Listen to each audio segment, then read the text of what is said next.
For today's video mga kawaret, no, so mag-restore tayo ng ating headlight sa ating DE63. Okay.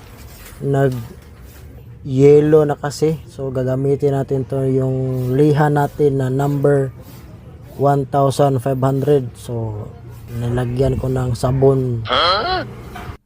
So ito na, sinusugdan na natin ang ating pagliliha. Ito ang ating gagamitin, chinilas.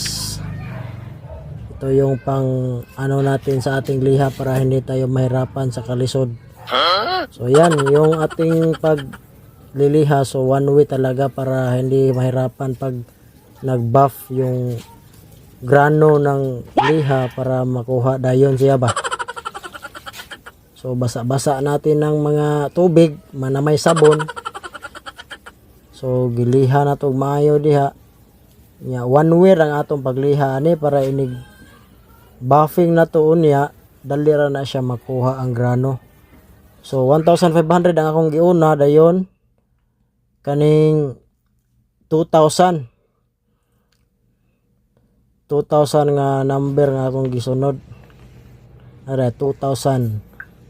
Mao na atong pang final nga kuan para makuha gitong grano sa una nga liha nga atong giliha pod sa headlight.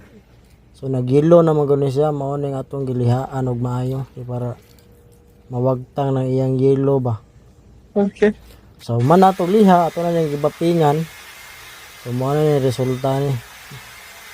Bapingan nako ang kaning pika, so man na ko baping ni, so wala na ko gipakita kay arong human dayon aron dili ka taas ang video nato ba.